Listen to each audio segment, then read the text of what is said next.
হযরতে জিবরাইল বললেন, হে পয়গম্বর, এক্ষুনি আপনি ঘর থেকে বের হয়ে যান, কারণ কাফেররা আপনাকে হত্যা করার জন্য চতুর্দিকে ঘেরাও করে তলোয়ার নিয়ে। আল্লাহর নবী কয়, কি করে আমি বাহির হব? চতুর্দিকে তো ঘেরাও, কোনো কিছুর দরকার না। আপনি হাতের মুষ্টির মধ্যে কিছু বালু নিয়া আপনি শুধু বলবেন শাহাতিল ওযু, আমি আল্লাহ ওই বালুগুলোকে প্রত্যেকটা কাফেরের চোখের মধ্যে পৌঁছাই দিব। আর ভাইরা, ওই বালুগুলো যখন আল্লাহর হাবিবের হাত থেকে আল্লাহ পাক কাফের মুশরিকদের চোখের মধ্যে পৌঁছাই দি, মরিচের গোড়ার মতো জ্বালা পোড়া শুরু হয়।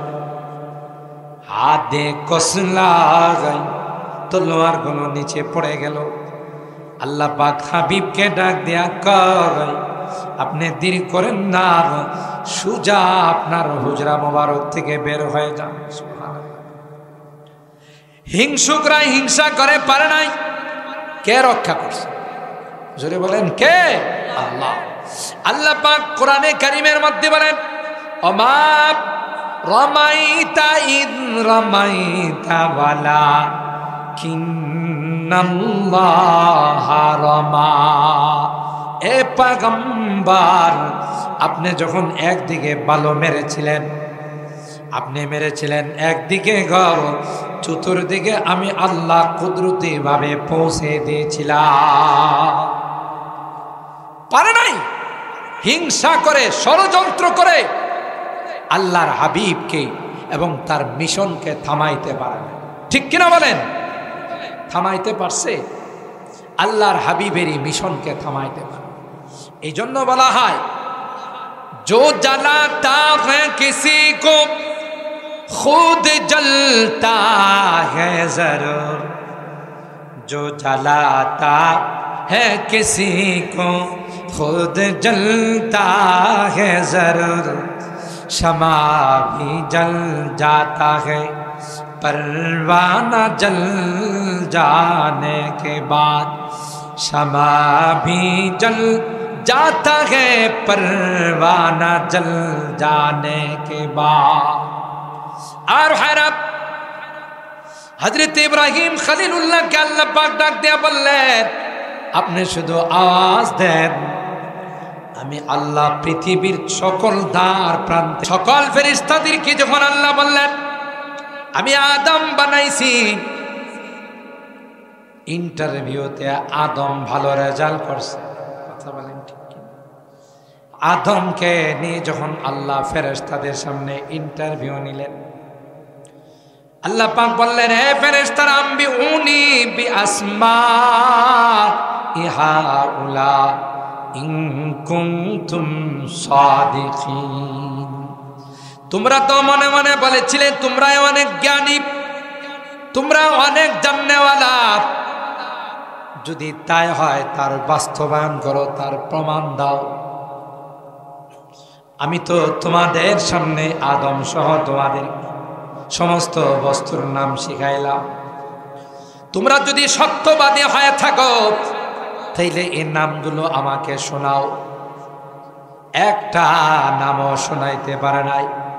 একটা পর্যায়ে সারেন্ডার করলো আর বলল, ফেরেশতারা বলল, ক্বালু সুবহানাকা লা ইলমা লানা ইল্লা মা আল্লামতানা ইন্নাকা আনতাল আলিমুল হাকীম।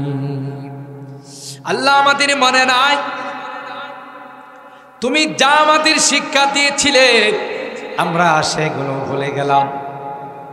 আল্লাহ পাক মাটির তৈরি আদমকে বললেন, ইয়া আদম আম্বিউহুম বিআসমাইহিম। হে আদম, এই ক্লাসের মধ্যে তুমিও ছিলা, এরা তো পারে না, বস্তুগুলোর নাম বলতে পারে নাই, তুমি কি পারবা?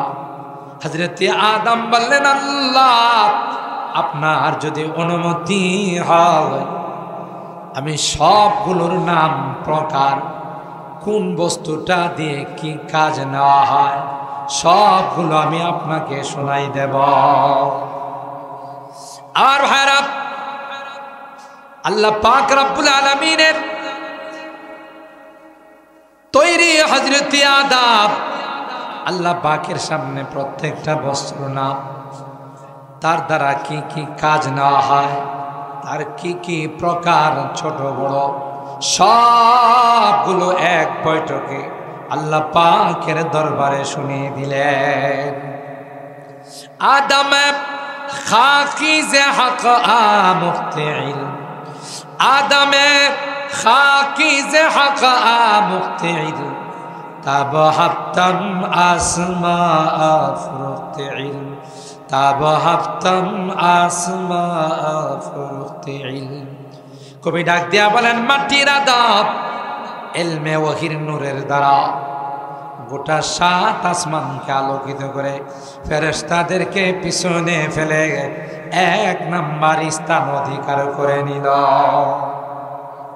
এবার আল্লাহ ফেরেশতাদেরকে বললেন, আদম যেহেতু এক নাম্বার হয়েছে তাই আদমকে পুরস্কার দেওয়া লাগবে। পুরস্কার কি দেওয়া যায়? আল্লাহ পাক অর্ডার দিলেন আর বললেন, وَإِذْ قُلْنَا لِلْمَلَائِكَةِ اسْجُدُوا لِآدَمَ فَسَجَدُوا إِلَّا إِبْلِيسَ। ফেরেশতাদেরকে অর্ডার দিতে দেরি হয়, ফেরেশতারা আদমকে সিজদা করতে দেরি হয় নাই, ইল্লা ইবলিস। কে সিজদা দেয়? বলেন বলেন, ইবলিস সিজদা দেয়। ইবলিসের অহংকার আসছে, মাটি দিয়ে বানাইলো আদম, আমি হলাম আগুনের তৈরি, হিংসা কর। এই যে হাসাদ, হিংসা না, আমি আদমকে সিজদা দেব না। আল্লাহর হুকুম অমান্য করি ক্ষান্ত হয় না, রীতিমতো আল্লাহর সঙ্গে তর্কে জড়াইছে। আল্লাহকে বলেন, ক্বালা আনা খায়রুম মিন খালাকতানি মিন নার ওয়া খালাকতাহু মিন তিন। আল্লাহ তুমি আমাকে আগুন দিয়া বানাইছ, আদমকে মাটি দিয়া বানাই, কি করে মাটির আদমকে আগুনের ইবলিস সিজদা করতে পারে? আল্লাহর হুকুমকে অমান্য করলো, নিজস্ব যুক্তি দেখায়। আল্লাহ তার উপরে রাগ হয়, এই বেয়াদব, হুকুম দিলাম আমি আদমকে সিজদা করার জন্য, আর সেখানে তুই আমার হুকুমকে অমান্য করে যুক্তি তর্ক পেশ, বের হয়েছে, জান্নাত থেকে বের করে। এই হিংসা তার ভিতরে, যে আদমের কারণে আমি জান্নাত থেকে বের হয়ে গেলাম, সেই আদম এবং তার সন্তানদেরকে জান্নাতে আসতে দেব না। আসলে কি আদমের কারণে বাইরেছে না নিজের কারণে বাইরেছে? এই যে বোঝা গেল, নিজে দুষ করে আরেকজনের উপরে চাপানো, এটা ইবলিসের খাসলত। এরকমের লোক তো ব্রাহ্মণবাড়িয়াতে নাই। দুষ করে নিজে চাপায় আরেকজনের ঘাড়ে, ঠিক কিনা বলেন? এটা ইবলিসের স্বভাব। আচ্ছা বলুন, এই ইবলিসে হিংসা করে লাভবান হয়েছে না ক্ষতিগ্রস্ত হয়েছে? ইবলিসে হিংসা করে ক্ষতিগ্রস্ত হয়েছে। কেমন ক্ষতিগ্রস্ত? জীবনের জন্য আগুনের তাপ, লানতের তাপ তার গলাতে লাগানো, কোনদিন সে আর আল্লাহর জান্নাতে যাইতে পারবে না, ঠিক কিনা বলেন?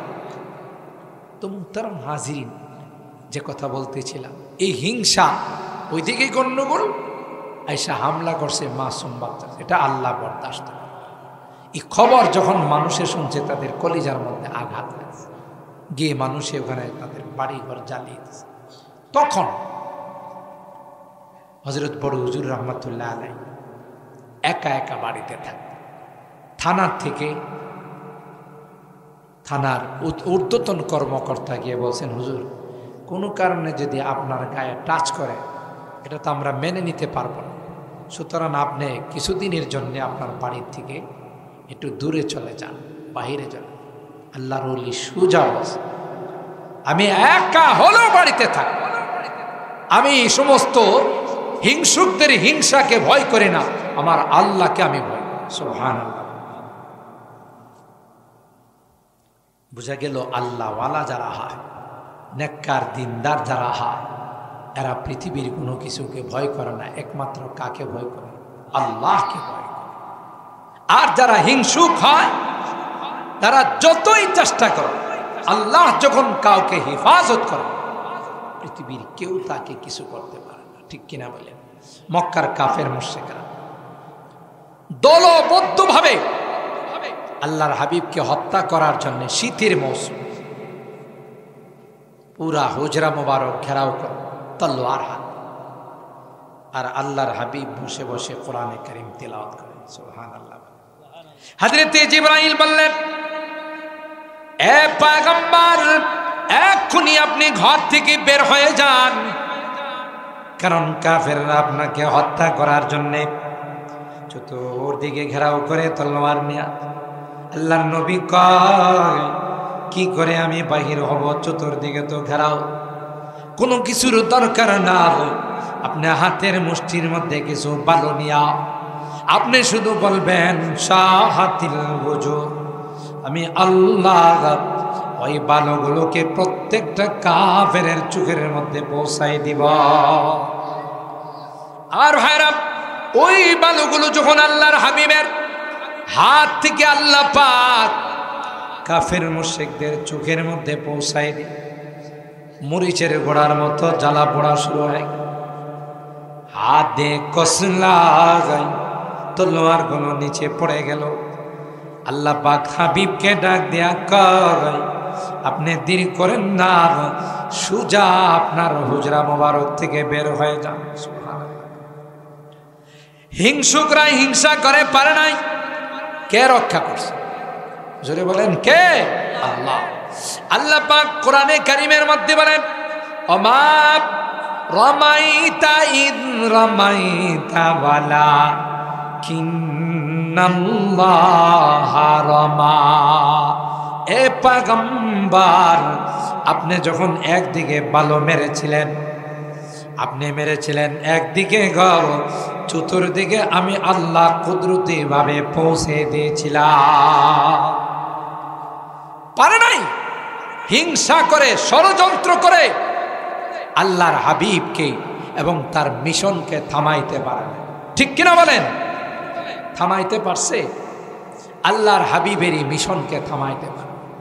এই জন্য বলা হয়, जो जलाता है किसी को खुद जलता है जरूर, जो जलाता है किसी को खुद जलता है जरूर, शमा भी जल जाता है परवाना जल जाने के बाद, शमा भी जल जाता है परवाना जल जाने के बाद।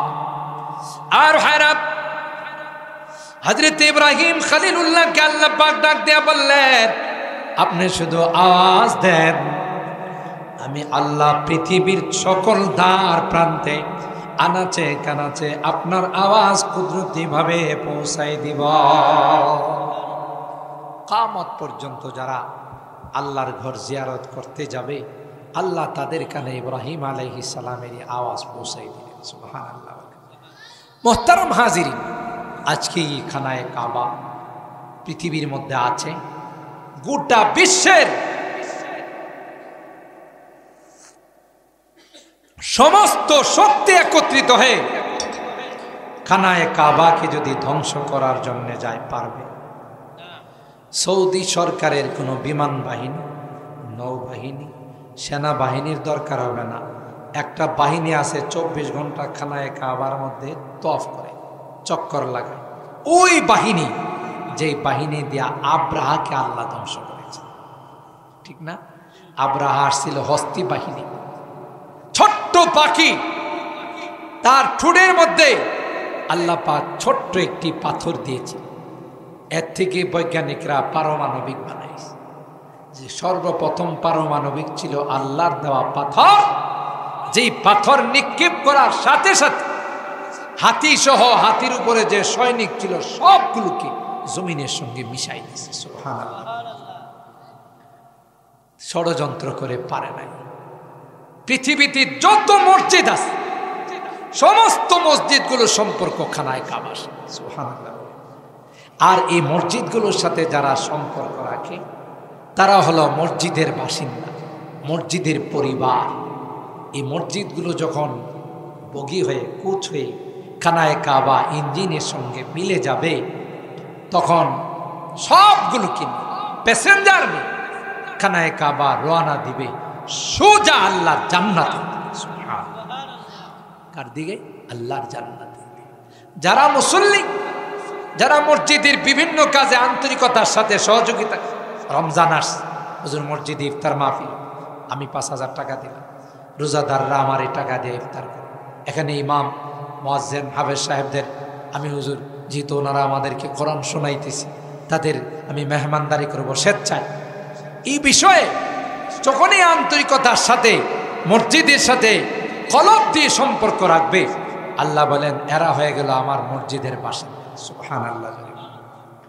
আর কিয়ামতের কঠিন ময়দানে এই মসজিদ তার প্যাসেঞ্জারদেরকে, বাসিন্দাদেরকে নিয়ে সুজা রওনা দিবে আল্লাহর জান্নাতে। আল্লাহু আকবার। মুহতারাম হাজিরিন, তাই আমি যে কথা বলতেছিলাম যে আসমান আর জমিন আল্লাহ পাক কাদের জন্য বানাইছেন? আমাদের জন্য। এবং এই যে ভাষার পরিবর্তন, রঙের পরিবর্তন, মানুষের কালচারের পরিবর্তন, এটা আল্লাহ। সুবহানাল্লাহ।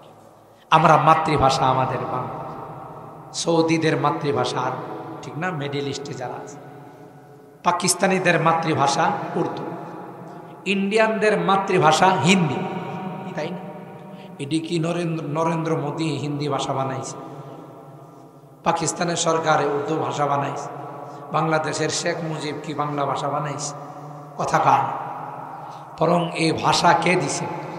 আল্লাহ বলেন ওয়াখতিলাফু আলসিনাতিকুম ওয়া আলওয়ানিকুম, তোমাদের ভাষার পরিবর্তন, তোমাদের রঙের পরিবর্তন। যেমনি ভাবে আমি আল্লাহ আসমান আর জমিন বানাইছি, পৃথিবীর মানুষের জন্য ভাষাগুলো আমি আল্লাহ বানাইছি।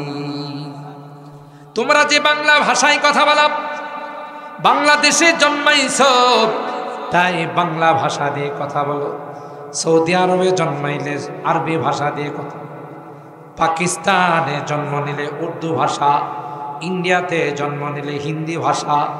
আল্লাহ কয় পৃথিবীর মধ্যে যত ভাষা, এই সবগুলো ভাষা আমি আল্লাহর সৃষ্টি। আরো মজার ব্যাপার, হযরতে আদমকে যখন আল্লাহ বানাইলেন, যে ঘটনা একটু আগে বললাম, বানায়া যখন আল্লাহ বললেন আদম প্রত্যেকটা জিনিসের নাম বলে দাও, হযরতে আদম কখনো জিনিসগুলোর নাম আরবিতে বলে, কখনো ইংলিশে বলে, কখনো ফার্সিতে বলে, কখনো উর্দুতে বলে, কখনো হিন্দিতে বলে। সুবহানাল্লাহ। বলে যে কয়টা ভাষা হযরতে আদম আল্লাহর দরবারে উপস্থাপন করেছিলেন, আল্লাহ ডাক দেয়া কয় আদম এই প্রত্যেকটা ভাষায় তোমার সন্তানদের ভাষা। তাহলে বোঝা গেল বাবা আমাদের বাংলা ভাষা তো আল্লাহর কাছে কথা কইছেন। সুবহানাল্লাহ। ইংরেজি ভাষায়, আরবি ভাষায়। তাইলে আন্তর্জাতিক মাতৃভাষা দিবস আসলে আমরা যে সিস্টেমে এটাকে পালন করি, আজকের আলোচনার দ্বারা যেহেতু আল্লাহ পাকের কুদরতি নিদর্শন, এই ভাষা আন্তর্জাতিক মাতৃভাষা দিবস আসলে প্রত্যেকটা মানুষের জন্য, বিশেষ করে আমরা যারা বাংলাদেশি, আমাদের জন্য উচিত 2 রাকাত নামাজ পড়ে আল্লাহর কাছে সালাতু শুকর, যে আল্লাহ আমাকে তুমি বাংলা ভাষায় কথা বলাইতেছো, আমাকে কথা বলার বাকশক্তি দান করছো। অনেকে তো ইচ্ছা করলেও কথা বলতে পারে, বোবারা পারে, এই জন্য সালাতু শুকর আদায়। কিন্তু আমরা যে সিস্টেমে যারা ভাষার জন্য আন্দোলন করছে, শাহাদত বরণ করছে, তাদের নামে গান বানাইছে। আচ্ছা বলুন, এরা জান দিয়ে এই ভাষাকে আন্তর্জাতিক ভাষার মান দিয়ে চলে গেছে, এদের নামে গান গাইলে কি কোনো লাভ? এরা এখন যে জগতে আছে, এই জগতে গানের কি কোনো হাদিয়া দেওয়া আছে? বরং এদের আত্মার মাগফিরাতের জন্যে 3 বার কুল হুয়াল্লাহ শরীফ পড়ে আল্লাহর কাছে দোয়া করলে তাদের আত্মা শান্তি পায়। ঠিক কিনা বলেন? আমার উদ্দেশ্য এটাই ছিল যে আল্লাহ পাকের এই সকল কুদরতি নিদর্শনগুলো নিয়ে বিভিন্ন আয়াত আল্লাহ আমাদেরকে চিন্তা করার জন্য, ফিকির করার জন্য, যে তোমাদেরকে একটা চিন্তা শক্তি দিয়েছে, চিন্তা চেতনা দিয়েছে, তোমরা এগুলো দিয়ে তোমরা আমাকে গবেষণা করো, আমার কুদরতি নিদর্শনগুলোকে গবেষণা করো। কি হবে ফলাফল? ফলাফল তখন তোমাদের অন্তরে আমার আসমত, আমার বড়ত্ব বসবে। তাই তোমরা আমার হুকুমের বাহিরে চলবে না, ঠিক কিনা বলে? আল্লাহ তাআলা আমাদেরকে আল্লাহর কুদরতি নিদর্শন গবেষণা করা, আসমান আর জমিনের সৃষ্টি নিয়ে আমাদেরকে ফিকির করা এবং আল্লাহর বড়ত্ব অন্তরে ঢুকানোর এবং এর অনুধাবন করে আমাদেরকে আল্লাহর হুকুম আহকামগুলো গোটা জিন্দিগিতে মানার, আল্লাহর ঘর মসজিদের সাথে সম্পর্ক রাখা, নবীর ঘর মাদ্রাসার সাথে, মাদ্রাসার থেকে যারা বের হয় নায়েবে রাসূল ওয়ারাসাতুল আম্বিয়া ওলামায়ে কেরামদেরকে অন্তর দিয়া মহব্বত করার তৌফিক দান করুন, আমিন বলুন। আর জোরে বলুন আমিন। আমরা যেন আজীবন তাদের সাথে সম্পর্ক রেখে, মহব্বত রেখে আমরা দুনিয়া থেকে বিদায় নিতে পারি। আল্লাহ আমাদের সবাইকে তৌফিক দান করুন। সম্মানিত সুধী, আমি আপনাদেরকে মোবারকবাদ জানাই, ধন্যবাদ জানাই। প্রতি বছর আপনারা খয়াসার মসজিদকে কেন্দ্র করে এবং এই খয়াসারের যুবকরা অত্যন্ত সুন্দরভাবে এই আয়োজন করে থাকেন, আমাকেও স্মরণ করেন। আমিও চেষ্টা করি আপনাদেরকে একটু সময় দেওয়ার জন্য। আপনাদের মসজিদের ইমাম হযরত মাওলানা হাফেজ সাদেক সাহেব খুব মহব্বতের মানুষ, ছোটোকাল থেকে আমাদেরকে মহব্বত করেন। সেই হিসাবে যদিও একটু সময় পাইলেই আমি চেষ্টা করি আপনাদের এই দাওয়াতে সাড়া দেওয়ার জন্য, আসার জন্য। ব্যস্ততা অনেক বেশি, যে কারণে হয়তো ঠিকঠাক মতো আসতে পারে না, আপনাদের কষ্ট হয়। তারপরেও আপনাদের সামনে উপস্থিত হয়ে আপনাদের এই হৃদয়ে নেংড়ানো ভালোবাসা, মহব্বত, আর এটাই কিয়ামতের ময়দানে থাকবে। দ্বীনের জন্য, ইসলামের জন্য একজন আরেকজনকে ভালোবাসবে, এই দুইজনকে আল্লাহ তাআলা আরশে আজিমের নিচে ছায়া দেবেন। সুবহানাল্লাহ। আল্লাহ আমাদের এই মাহফিলকে কবুল করুন। যারা এই মাহফিলের সাথে জড়িত, পরামর্শ দিয়ে, টাকা পয়সা দিয়ে, শ্রম দিয়ে, আমার এই যুবকরা, প্রত্যেকটা বড় বড় মাহফিল বাংলাদেশে এখন হচ্ছে যুবকদের উদ্যোগ। আর এই যুবকরা কি করতে না পারে? যুবকরা কায়া পাল্টাই দিতে পারে, কথা কয় না। আমরা নতুন স্বাধীনতার মধ্যে দেখছি যে এই যুবকদের দ্বারা অনেক কিছু সম্ভব। যে হারে যুবকরা ইসলামের প্রতি আগ্রহী হচ্ছে, ইনশাআল্লাহ এই যুবকদের দ্বারাই আল্লাহর জমিনে একসময় আল্লাহর কোরআনের আইন বাস্তবায়ন হবে, ঠিক কিনা বলেন? কোরআনী হুকুমত বাস্তবায়ন হবে ইনশাআল্লাহ। আর কোরআনী হুকুমত যখন পৃথিবীতে বাস্তবায়ন হয়ে যাবে, কোনো অশান্তি থাকবে না। আপনি ব্রাহ্মণবাড়িয়া শহরে রাত্রে যে কোনো সময় ইচ্ছা চলতে পারবেন। কোনো ছিনতাইকারী, কোনো ডাকাত, কোনো চোর আপনার দিকে তাকানোর সাহস পাবে না। কেন? কোরআনী আইন। সাথে সাথে ধরা পড়লে হাত কাটা যাবে, ধরা পড়লে সবার সামনে তাকে ফাঁসির কাস্টে ঝুলানো হবে। একজনের শাস্তির ব্যবস্থা হলে গোটা সমাজ ঠিক হয়ে যাবে, ঠিক কিনা বলে? আল্লাহ আমাদের এই মাজমাকে কবুল করুন। আল্লাহ আমাদের এই মাহফিলকে, আমাদের এই মেহনত, মাশাআল্লাহ। এখানে না মারকাজুত তালিম ওয়াত তারবিয়া মাদ্রাসা, তাই তো আমি লক্ষ্য করতেছি যে এখানে অনেক পাগড়িওয়ালা হাফেজদেরকে দেখা যাচ্ছে। মাশাআল্লাহ 16 জন এখান থেকে পাগড়ি পেয়েছেন। আপনারা খুশি না বেজার? আরো জোরে কম। কেন খুশি কইতে পারবেন? বিপদের সময় আর আমাদের বিপদের বন্ধু হবে। সুবহানাল্লাহ। যখন জাহান্নামের গুনার কারণে জাহান্নামের ডিক্লার হয়ে যাবে, এই হাফেজগুলো হাতে ধরে ধরে জান্নাতে নিয়ে যাবে। আল্লাহ এই হাফেজদেরকে আলেমে বা আমল, আলেমে রব্বানি হাক্কানি বলার তৌফিক দান। আল্লাহ এই মসজিদকে কবুল করেন। আমরা যারা মসজিদের সাথে জড়িত, সম্পৃক্ত, আল্লাহ সকলকে কবুল করেন। আমিন।